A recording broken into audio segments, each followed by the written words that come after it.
días a todos y a todas, claro. Una bienvenida a las personas que hoy están aquí por primera vez. Más adelante queremos conocerles por su nombre, pero a nombre del grupo pastoral quiero decirles que nos complace mucho tenerles aquí esta mañana, que son bienvenidos y que estamos a su servicio.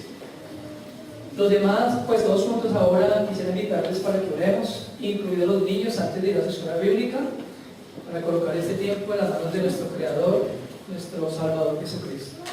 Incline su rostro, por favor, en esta mañana y oremos juntos a nuestro Padre. Señor Dios y Padre, te agradecemos por el privilegio que nos das de llamarte de esa manera. Gracias por tu permanente cuidado, por tu protección, Señor, y por la guía que nos das a diario por medio de tu palabra y tu Santo Espíritu, Dios. Te bendigo y te exalto juntamente con mis hermanos. Y te doy gracias por permitirnos estar aquí con libertad. Gracias, Dios, por la semana que has permitido que vivamos. Y también queremos, Señor Dios, pedirte, suplicarte por las personas que por razones que son de tu conocimiento no nos pueden acompañar el día de hoy.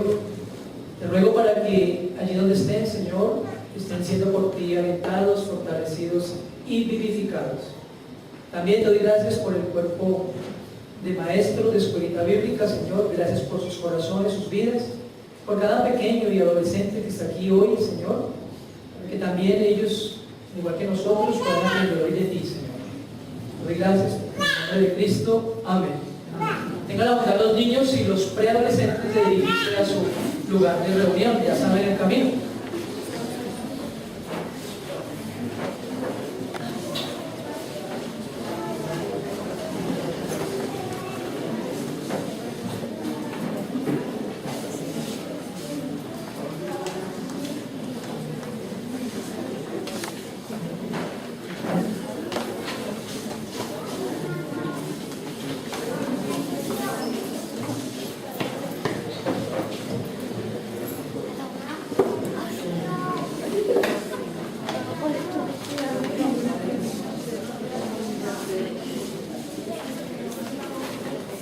Bueno, ¿cuántos de ustedes conocían ese último tema que interpretamos hoy? ¿De lenguaje? ¿Todos? Bonito tema, ¿cierto? ¿Sabe que eso es verdad, es una realidad? La única forma en que usted y yo podamos crecer en Cristo es menguando a nosotros, ¿cierto? Y para ello tenemos que continuar ese ejercicio a diario de deshacernos, de despojarnos de aquellas cosas que no glorifican a Dios y que nos impiden avanzar. Eso es lo que hemos venido predicando en estos domingos pasados. ¿Lo recuerdan? Que nosotros hemos de tener nuestra vista puesta en los cielos y que tenemos una carrera por delante, usted y yo y todo el cuerpo de Cristo, los creyentes en toda la tierra. Y que para poder culminar esa carrera y continuar esa carrera, tenemos que despojarnos de esos pecados que nos asedian. ¿Está luchando usted con esas cosas? ¿Todavía? Honestamente sí. Hemos hablado del pecado de la envidia. Hemos hablado del pecado de la amargura. Y la última vez hablamos acerca de la murmuración. Le vuelvo a preguntar, ¿está usted luchando con eso hoy? Claro. Con toda honestidad, ¿sí? Sí. Yo también. Todos luchamos con eso. Y la razón por la que luchamos con eso es porque todavía en nosotros hay una naturaleza pecaminosa. Si bien es cierto que Cristo está en nosotros, si bien es cierto que creemos en su palabra y que por la gracia de Dios, ustedes y yo hemos experimentado muchos cambios, ¿cierto? Gracias a Dios. Pero mientras estamos en esta tierra, seguiremos lidiando con esas cosas. Pero a la vez, seguiremos hallando usted y yo la salida en Dios y su palabra. ¿Amén? Pero tenemos que seguir confrontando eso, porque la única forma de resolver un asunto es confrontándolo, ¿cierto? Y más si de cuando se trata, pues, del pecado. Hoy quiero que juntos compartamos un pecado más. ¿Qué le dice ese hermano?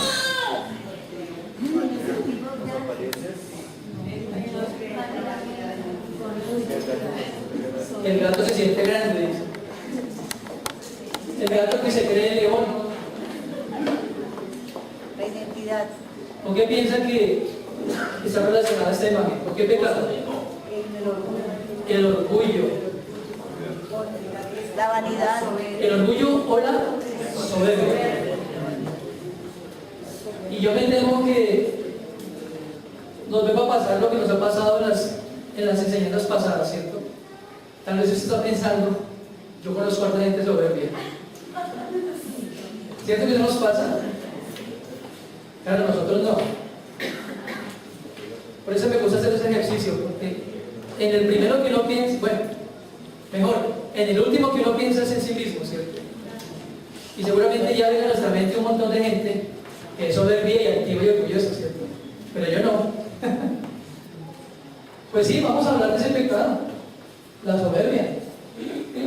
En 1 de Pedro capítulo 5, versículos 1 al 5, el pastor Luis Alfonso ahora estaba haciendo lectura de ese texto para referirse a los ancianos y su función como tal. Pero no vamos a hablar hoy de los ancianos ni de los jóvenes que dice ahí. Vamos a hablar de la soberbia. Y el texto de referencia dice textualmente: ruego a los ancianos que están entre vosotros, yo, anciano también con ellos, y testigo de los padecimientos de Cristo, que soy también participante de la gloria que será revelada, apacentar la ley de Dios que está entre vosotros, cuidando de ella, no por fuerza, sino voluntariamente, no por ganancia deshonesta, sino con ánimo pronto, no como teniendo señorío sobre los que están a vuestro cuidado, sino siendo ejemplos de la ley. Y cuando aparezca el príncipe de los pastores, vosotros recibiréis la corona incorruptible de gloria. Igualmente, jóvenes, estad sujetos a los ancianos y todos sumisos unos a otros. ¿Revestidos de qué? Humildad.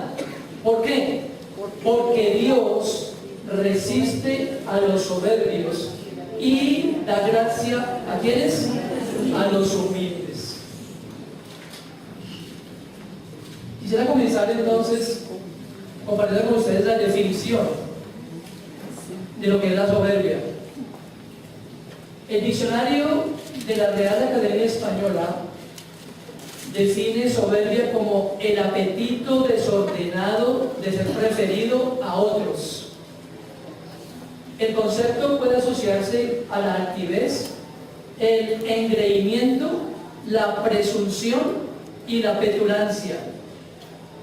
La soberbia implica la satisfacción excesiva por la contemplación propia, menospreciando a los demás.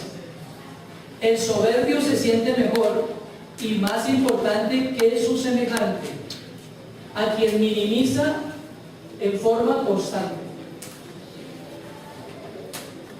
Por eso se comporta de manera arrogante y suele generar rechazo entre el resto de las personas. ¿Conoce a alguien así? Sí, pero yo no. Menos mal que yo no soy así. Quiero compartir las definiciones porque en las Sagradas Escrituras hay 3 palabras distintas que significan soberbia o altivez u orgullo, que es lo que estamos viendo hoy. El primer término que aparece en las Escrituras traduce querer estar por encima de los demás. Denota preeminencia, arrogancia, desdeño y altivez. En una palabra, soberbia. Así es como lo define la Biblia, la Sagrada Escritura. El segundo término que usa la Escritura da la idea de una persona inflada. ¿Han visto personas infladas? Así que se dan el pecho como palomas. Inflada. La que comúnmente se conoce como creída, ¿cierto? Y yo sé que las niñas dicen, uy, yo sí conozco a otras creídas, orgullosas, engreídas, petulantes, vanidosas. O creídos. Ah, gracias, dime, sí, claro. También, ¿cierto? Eso no es un mal solamente del sexo femenino. También hay hombres muy creídos. Y petulantes. Y orgullosos y activos, ¿cierto? El tercer término que usa la Sagrada Escritura viene de dos raíces que son auto y complacer. Autocomplacencia, como lo estaba definiendo el mismo diccionario de la lengua española. Y describe a alguien dominado por su propio interés, sin mostrar consideración alguna hacia sus semejantes. Es una persona soberbia, es una persona obstinada, es una persona arrogante. Nada que ver con nosotros, ¿cierto? Nada que ver. Además, el diccionario menciona los sinónimos que tiene usted a la vista. Una persona soberbia es una persona que requiere de alabanza,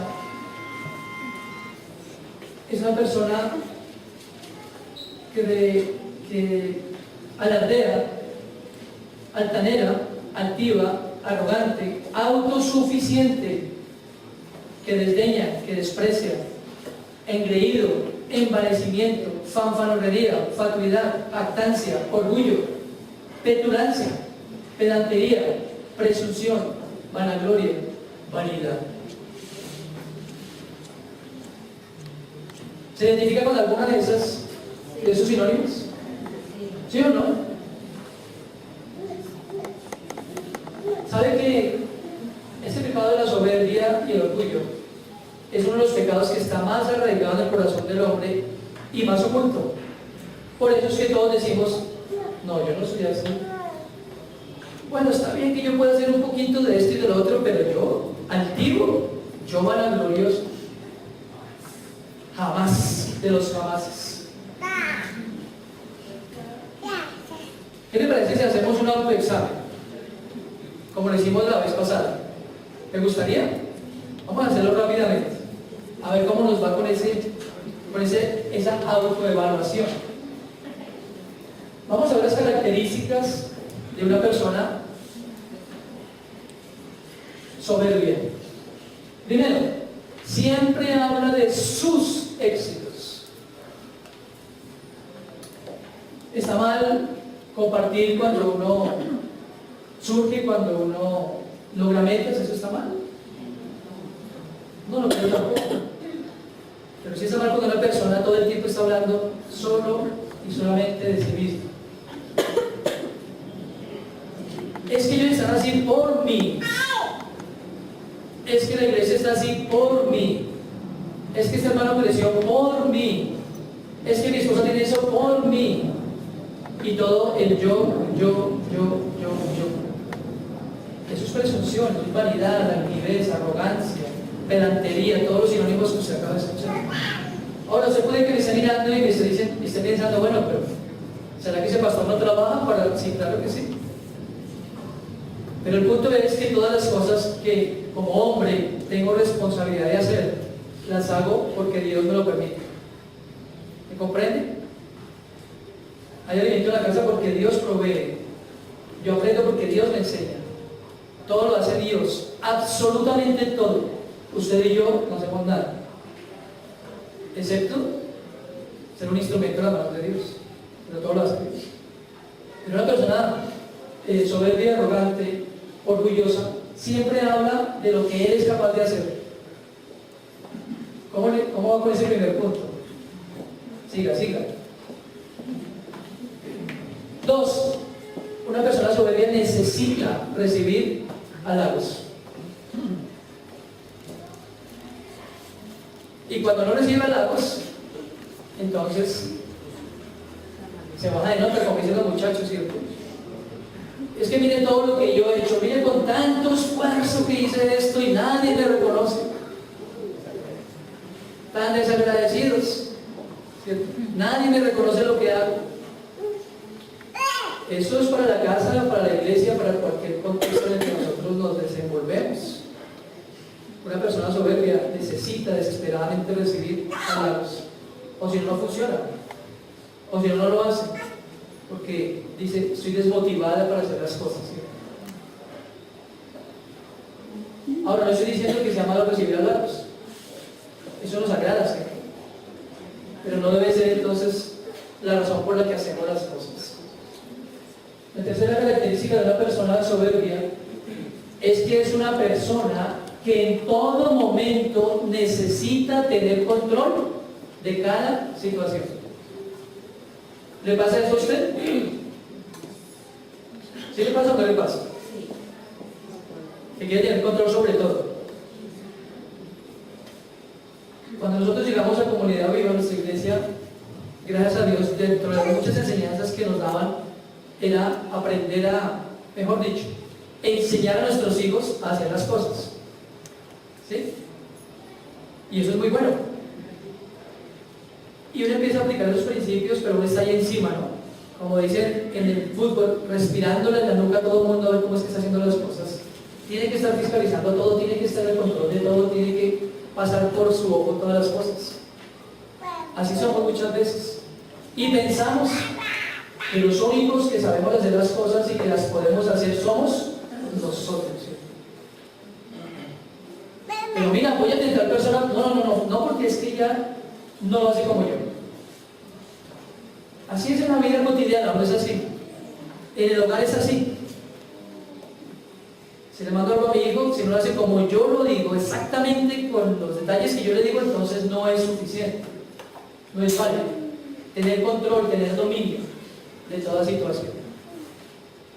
Eso es una persona soberbia. ¿Cómo van a ir? Nada que ver, ¿cierto? Mire esta. Nunca reconoce sus errores y en absoluto acepta las críticas. ¿Luchamos con eso, amados hermanos y amigos? ¿No? No, yo soy humilde, ¿cierto? Yo reconozco siempre. Y eso nos pasa a todos, ¿cierto? Sobre todo a los hombres, ¿o no? ¿No nos pasa eso? Y también a las mujeres.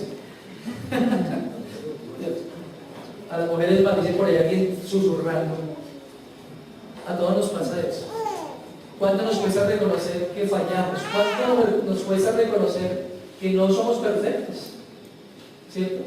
Pero escuche esto. Cuando ella ya hacia acá, ¿cierto? Entonces yo digo, bueno, pero es que lo único perfecto es Dios. Usted tampoco me puede pedir semejante norma de vida, ¿cierto? Pero cuando ella aquí hacia allá, bueno, yo quiero que está aprendiendo la iglesia. Si hablamos de la iglesia, no nos gusta reconocerlo. ¿Y qué hay de las críticas? Si nos critican, si nos hacen ver que somos falibles, si nos hacen ver que no somos perfectos, si nos hacen ver que nos equivocamos, ¿cómo reaccionamos a la crítica? A la defensiva, ¿cierto? ¿No es verdad? Bueno, yo actúo de esa forma y lo reconozco, pero es que usted, por lo general, ese tipo de contexto en el que nosotros nos desarrollamos, ¿no es así? Es así. No admitimos críticas. Siempre pensamos que lo que nosotros hacemos está bien. Y nosotros nos apoyamos en el hecho de que estamos en un proceso. Bueno, pero es que el único perfecto es Jesús. Tampoco me ponga esa norma tan alta. De nuevo, cuando se trata de mí, ¿cierto? Voy en un proceso. Eso poco a poco. ¿Usted es el Espíritu Santo o qué? No me critique. El que me critica es Dios. Así reaccionamos muchas veces cuando se nos llama la atención, aún bíblicamente, cuando se nos reconviene y cuando se nos estimula también. Soberbia, altivez, orgullo, presunción. ¿Por fin una? No, todavía no. Mire esta. Tiene gran dificultad para pedir perdón. Por lo general, ¿qué hace? ¿Sí ve lo que está ahí en cursiva y en negrilla? Por lo general solicita disculpas. ¿No es la tendencia nuestra? De nuevo, cuando somos ofendidos, demandamos, exigimos perdón. Pero cuando es de aquí para allá, tampoco fue tan significativo. Es que usted sí no aguanta. ¿Cuántas veces le hemos dicho a la mujer, cierto? Pero es que no aguantas nada. semejante bobería, y miren, armó una tormenta en un vaso con agua y todo ese tipo de cosas. Se nos dificulta pedir perdón porque somos soberbios, porque viene relacionado con el punto anterior. Como no acepto que me equivoco, pues mucho menos voy a pedir perdón. Eso es soberbia, eso es altivez, eso es orgullo. ¿En dónde la palabra de Dios dice que hay que solicitar disculpas? La palabra habla del término perdón. Hay que reconocer, o si no, somos altivos, orgullosos, presuntuosos. Una más. Escuche esto. Se molesta e incluso puede llegar a sufrir por el éxito de otras personas. ¿Nos pasa eso? Es parecido a la envidia, ¿no? ¿Y cuántos de nosotros como hijos de Dios luchamos con eso? Sobre todo cuando se trata de personas que no conocen a Dios. ¿No es una lucha tremenda? Porque pensamos que Dios tiene mal equilibrada la balanza, ¿cierto?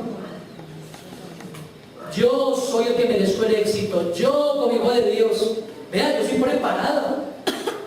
Pero ¿cómo le dan lugar a esa persona si no lo merece? ¿Qué merecemos usted y yo, mi amigo y hermano? Según la palabra de Dios, la muerte siempre. Todo lo que soy, Señor, todo lo que tengo es tuyo. Eso es verdad. Pero cuánto nos irrita, nos molesta, nos carcome por allá ese sentimiento horrible, ¿cierto? Digas que esa persona, y entre más malo mejor le va. Qué cosa tan contradictoria, ¿cierto? Y me vuelvo soberbio incluso con Dios mismo. Me puedo volver soberbio contra Dios. Eso es un peligro. Cuando no entendemos, cuando no comprendemos las formas en que Dios obra.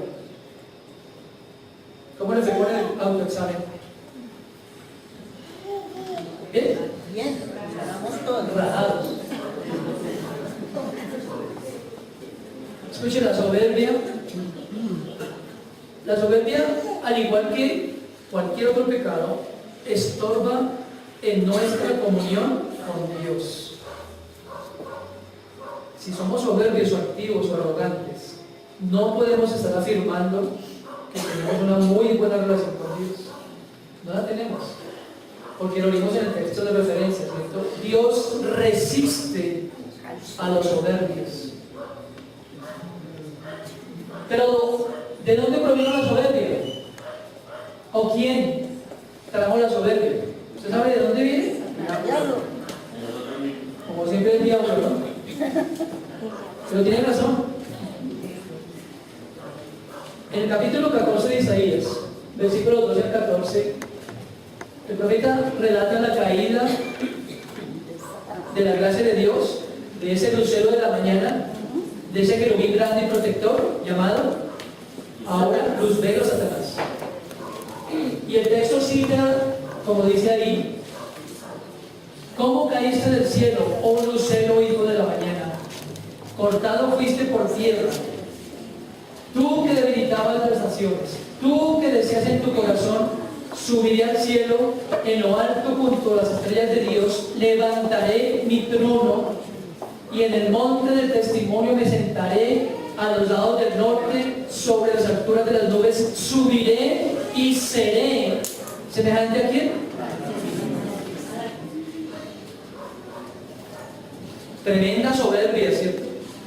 Soberbia fue el pecado de Lucero.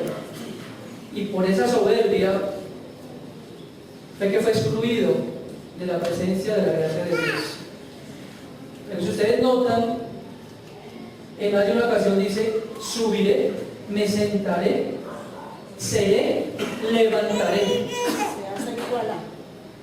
¿Quería ser igual a Dios? Es un igualado, dice por allá. Igualado. ¿Puede alguien pretender ser igual a Dios? ¿Puede alguien pretender tomar el lugar de Dios? Pero miren lo sutil de ese pecado, mi amado hermano y amigo, porque la soberbia es eso.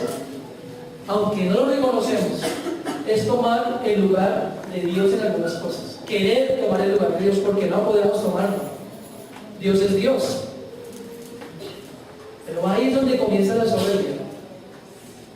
Por el yo, la presunción, la arrogancia, lo que estamos aprendiendo en esta mañana. Ahora quiero decirle algo. Es la misma forma, el mismo diálogo que él usa actualmente con las personas. ¿Qué fue lo que el demonio le dijo a Adán y a Eva? Cuando el Señor les instó y les advirtió que no comieran de ese fruto porque morirían. ¿Qué les dijo? Que eso no es verdad. Sino que sabe Dios que el día que comieren de ese fruto serán semejantes al Altísimo. ¿No dice ahí, seré semejante al Altísimo? ¿No quiere la gente hoy en día ser semejante al Altísimo o excluirlo de su vida? ¿No quiere la gente hoy recibir el reconocimiento de todo el mundo sin Dios? ¿No fue la manera como Satanás mismo tentó a Jesucristo? ¿Lo ha leído? Jesús fue tentado por el demonio. Y el demonio sigue usando la misma forma para tentarlo a usted y a mí. No olvidemos, dice la palabra, las maquinaciones del adversario. Del mismo modo, como le estoy diciendo, que el diablo tentó a Jesús o quiso tentarlo, lo está haciendo con usted y conmigo hoy. ¿Cuáles fueron las tres cosas en las que el diablo tentó a Jesús? Muy bien. El pan. ¿Qué más? El poder. El reconocimiento. Tres cosas importantes. Pan sin Dios, poder sin Dios, reconocimiento sin Dios. Lo podemos resumir en dos términos: posesiones y posiciones. ¿Lo está leyendo? Posesiones y posiciones. ¿No es lo que el hombre quiere tener hoy en día? Estamos estudiando con los maestros de escuela bíblica el liderazgo a la manera de Jesús. Y Jesús enseña que aquel que quiera ser grande en su reino debe ser siervo de todos. ¿No lo estudiamos hoy, Gil? Pero el mundo, ¿qué dice? El poder, la posición, el prestigio es el que manda. Claro, en el mundo eso es lo que manda. La plata. La plata. Y muchos hijos de Dios viven decepcionados con su fe por eso. ¿Cómo así que Cristiano Ronaldo 2 millones de euros? Y el corazón como que trata de detenerse. Y empieza a hacer conversión a los pesos colombianos y ¿cómo así que 5.000 millones al mes? Yo no sé en toda la vida. Y yo, posición y posesión. Nos llenamos de soberbia cuando no tenemos reconocimiento, cuando no tenemos lo que creemos que merecemos. Nos llenamos de soberbia cuando creemos que no tenemos la posición que deberíamos tener. Y amado hermano, quiero animarte con esto. Es probable que usted no tuvo la posibilidad, tal vez, de realizar estudios profesionales, tal vez. Y muchos sí. Hay tantas cosas que uno trae del pasado que también hemos hablado que debe despojarse también de eso para poder avanzar. Y cuando uno siente soberbia por esas cosas, eso le impide avanzar en el camino de Dios. Le quiero recordar hoy la posición que usted tiene y que yo tengo, que es que fui hecho hijo de Dios. ¿Amén? Amén. ¿Usted es hijo de Dios? Amén. ¿Puede ostentar un título mayor que ese? No. ¿Hay algún título mayor que ese? ¿Se da cuenta? Aunque el diablo dice, no, usted debería ser, yo digo, yo soy hijo de Dios. Tengo una posición en Dios, que soy su hijo. Y tengo una posesión que Dios me dio, que están los cielos, que no está aquí, que no la van a comer los gusanos, como dice Jesús, ni la polilla ni el orín van a corromper, porque es una heredad del cielo que mi Padre me compró con su sacrificio. ¿Lo cree? Amén. ¿Tiene una posición? Sí. ¿Tiene una posesión? Sí. ¿Por qué entonces la soberbia? ¿Se da cuenta? Esto es lo que necesitamos recordar. ¿Cuál es la actitud de Dios ante la soberbia? En primer lugar, hemos también tocado el texto de Proverbios capítulo 6, donde hace una lista de las cosas que Dios aborrece. Y me llamó mucho la atención que al recordar ese texto, los ojos arrogantes o altivos encabezan esa lista. Dios aborrece los ojos arrogantes o los ojos altivos, como dicen otras versiones, el corazón que es orgulloso. Dios aborrece eso. ¿De acuerdo? En segundo lugar, la actitud de Dios ante la soberbia es que es pecado contra Él. ¿Cómo ve Dios eso? Como pecado contra Él. En Proverbios 21:4 dice: altivez de ojos y orgullo de corazón y pensamiento de impíos son pecado. Altivez de ojos y orgullo de corazón. ¿Se da cuenta? Porque es un pecado con el cual no podemos vivir, ni con ningún otro pecado. Cualquier forma de pecado obstaculiza nuestra comunión con nuestro Dios. Si bien es cierto que por gracia somos salvos, porque no estamos hablando de salvación, estamos hablando de comunión. ¿Me comprende bien, no? La salvación fue algo que Dios nos tocó por gracia. Eso no lo vamos a perder, pero sí perdemos la comunión con Dios cuando somos soberbios, o murmuradores, o detractores, o incuriosos, o vanagloriosos. ¿De acuerdo? Pero miren esa tercera cosa. A Dios le entristece cuando somos soberbios. Miren el texto de Jeremías 13, del 15 al 17. Jeremías 13, del 15 al 17. Y el contexto de esta porción bíblica, Dios, como siempre, hablándole a su pueblo, a su nación, atrayéndoles con esos lazos de amor, mostrándoles el camino, queriendo, como siempre, Dios que vaya por el sendero del bien. Pero el pueblo de Israel siempre fue necio y rebelde, como nosotros, ¿cierto? Y Dios les hace una solicitud por darle un nombre. Escúchenme, préstenme atención, dice el texto. No sean soberbios, que el Señor mismo lo ha dicho. Pero miren lo que continúa. Pero si ustedes no obedecen, lloraré en secreto por causa de su orgullo. Mis ojos llorarán amargamente y se desharán en lágrimas. Mire eso. ¿Lo está leyendo? Entristecemos profundamente el corazón de Dios. ¿Hemos visto a Dios en esa actitud? Llorando en secreto. Sus ojos se deshacen de lágrimas por nuestra soberbia, por nuestra rebelión. Al igual que aconteció con el pueblo de Dios. ¿Pueden imaginarse ustedes el corazón de Dios? Muchas veces hablamos y lo decimos simplemente por decirlo. Es que contristamos el corazón de Dios. Pero eso ahí, es decir, contristar significa eso, que Dios se duele, nuestro hacedor, el que nos redimió, el que nos compró con su sangre, el que nos hizo sus hijos, se duele cuando somos soberbios, cuando no lo escuchamos, cuando nos rebelamos contra Él. Se desharán mis ojos de lágrimas. Muy doloroso ese relato, ¿cierto? Es lo que pasa en el corazón de Dios cuando usted y yo somos soberbios o arrogantes, que es lo mismo. ¿Cómo vamos a enfrentar la soberbia?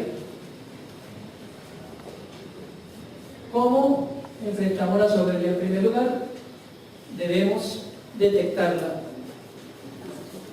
En el Salmo 139, versículos 23 y 24, mire la petición del salmista. ¿Qué es lo que le pide el salmista al Señor? Examíname, oh Dios, y conoce ¿qué? Mi corazón. Pruébame y conoce mis pensamientos. Mire, hermano, solo Dios, a través de su Santo Espíritu nos va a revelar a nosotros. Y estoy seguro que cada uno de nosotros va a encontrar soberbia. Estoy hablando en primera persona. En cada uno de nosotros va a encontrar soberbia, altivez. No podemos decir a la gente, se lo podemos decir en manera de exhortación,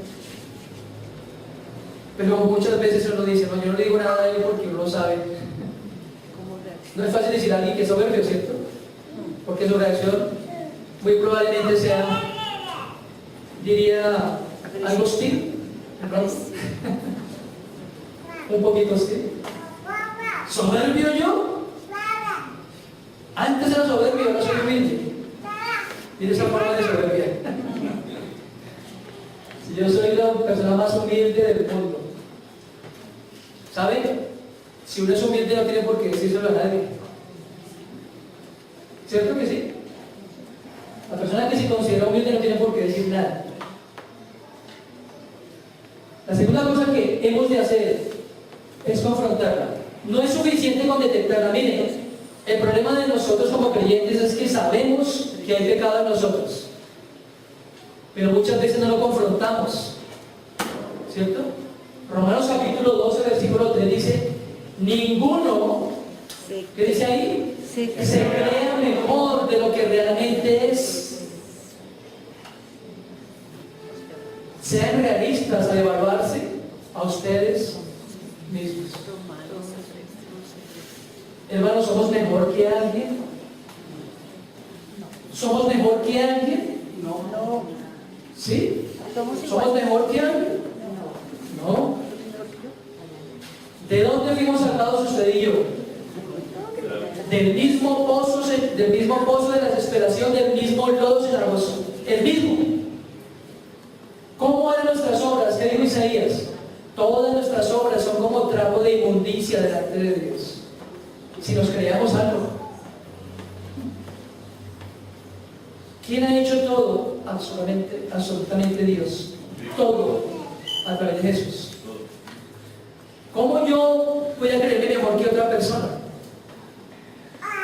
Eso es soberbia. Y aquí el apóstol Pablo, por inspiración del Espíritu Santo, nos recuerda: ninguno se crea mejor de lo que es. Y tenemos que tener cuidado, hermanos, y quiero animarles, espero que lo tomen ánimo. A veces, por el hecho de estar en Cristo, pensamos que tenemos el derecho de descalificar a todo mundo y decir: ese miserable, perdónenme la palabra tan cruda, ese miserable borracho o ese pobre indigente, ¿acaso usted no fue sacado de ahí? Perdón, ¿acaso no fuimos sacados de ahí? Tan soberbia, ¿no? El cura predica, pero la fui. Fuimos sacados del mismo pozo, del mismo lodo. No somos nada. ¿Por qué me va a creer más que otro? Por lo que sé. Lo que he aprendido ha sido por gracia de Dios. Lo que tengo me lo ha dado Dios para administrarlo. Recuerden que usted y yo no somos dueños ni siquiera, para que quede clarito, ni siquiera lo que tenemos puesto. Y más allá, ni siquiera de la vida. Porque a veces decimos: es que yo hago con mi vida lo que se me antoja. No, porque la vida nos la dio Dios. Y la tomará cuando quiera. Pero todo esto lo dio Dios. No somos nada. Job dijo: somos como langostas delante de Dios. Somos como polvo. Y nos creemos la gran cosa. Y nos creemos y caminamos, como dice mi esposita, muchos levitan, ¿cierto? Eso, muchos levitan. No levitan, sino levitan.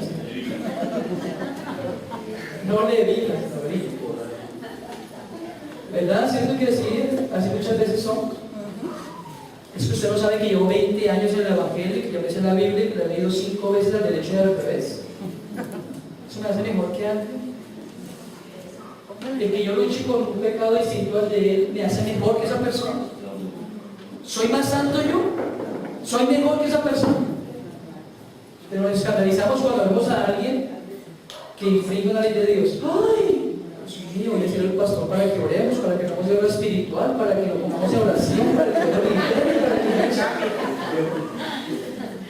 terrible, mire, y ya lleva 5 años y eso que los pastores le han dictado el camino de la vida, y uno a uno, hizo membresía y está en la mitad de una confrontación uno. ¿Soy mejor yo? Qué triste que siempre la medida nuestra, ¿cierto?, es hacia los demás. Y Jesús nos pone en nuestro sitio cuando nos recuerda ya en Mateo capítulo 7, ¿no? Eso lo predicó el pastor Luis Carlos Armera, ¿se acuerdan? Hipócritas.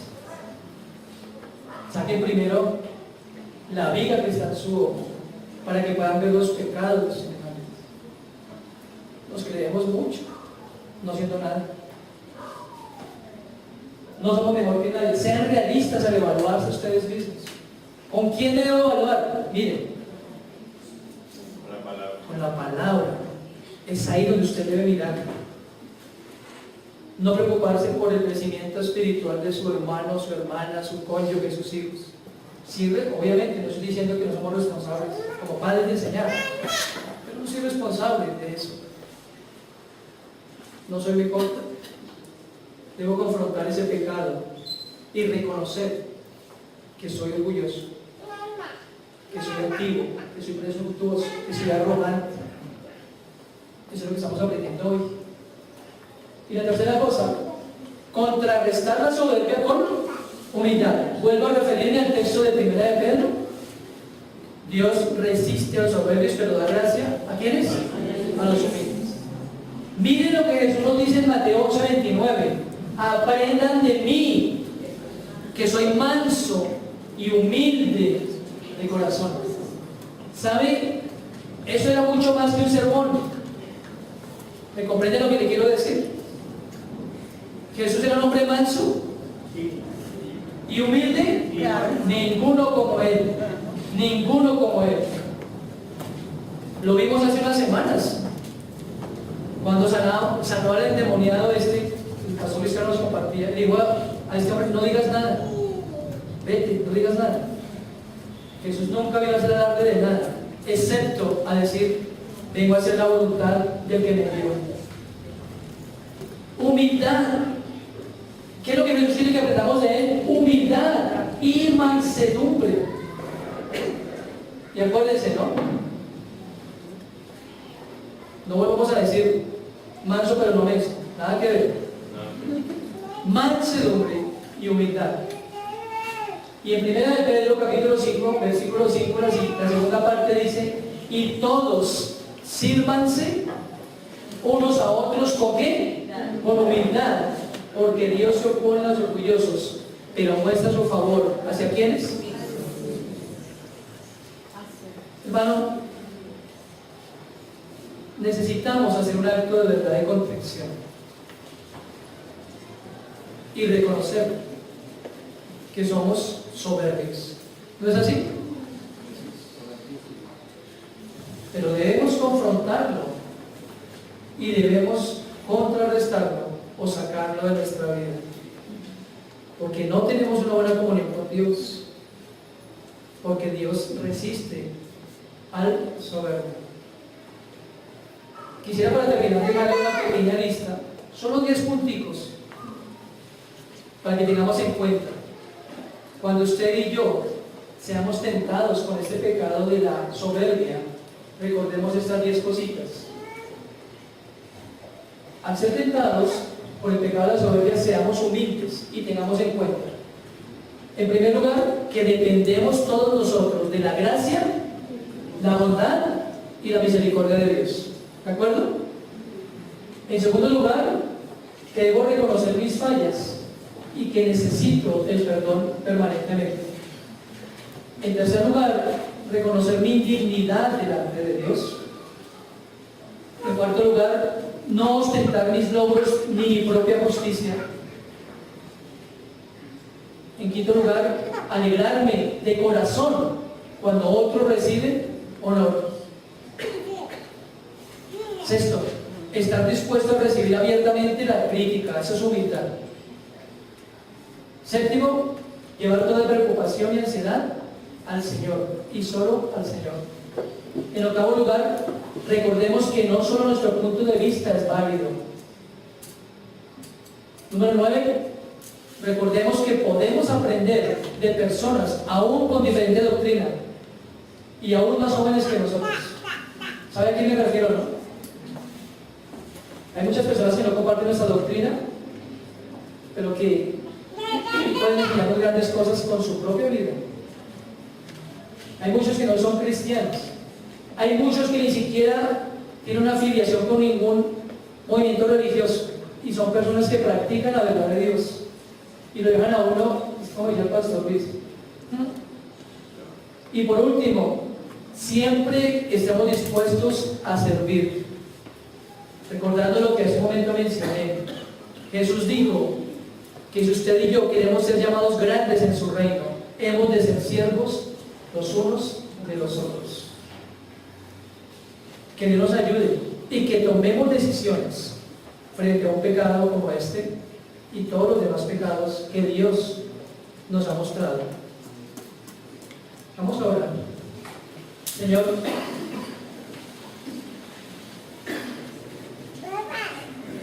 tu palabra dice que tú has visto nuestro levantar en esta mañana. Tu palabra también nos enseña que tú conoces cada pensamiento que está en nuestro corazón. Es más, dice tu palabra que aún no hemos emitido palabra alguna y tú ya la conoces. Señor, el salmista decía en ese salmo: ¿a dónde huiré de tu espíritu? ¿A dónde huiré de tu presencia? Señor, delante de ti estamos desnudos. Todo lo conoces, todo lo sabes de nosotros. Señor, hoy queremos confesarte que hemos sido ciertamente soberbios, hemos sido murmuradores, hemos sido envidiosos, nos hemos amargado por el éxito de muchas personas. Hemos aún, Señor, despertado con altivez, tal vez. Hoy queremos pedirte, Señor, como el salmista: examíname, oh Dios, examíname tú, Señor, que no sea mi propio juicio, porque como le dijo tu siervo Pablo, si nos examinásemos a nosotros mismos, no seríamos juzgados. Pero tú, Señor, escudriñas lo profundo de nuestro corazón. Señor, ayúdanos porque queremos continuar esa carrera que tenemos por delante, pero necesitamos deshacernos de este peso tan terrible y de ese pecado que nos asedia y continuar con los ojos puestos en ti. Padre, sin tu ayuda es imposible. Ayúdanos, Dios, a deshacernos, a decidirnos deshacernos, Dios, de todo aquello que no te glorifica, que no te honra, Señor, y que, como lo acabo de decir, nos impide avanzar. Porque lo único que queremos escuchar de ti, Señor, es que nos digas: buen siervo fiel. Eso es lo que queremos, Dios, serte agradables a ti. Te lo suplicamos y te lo rogamos en el nombre de Jesús. Amén. Amén.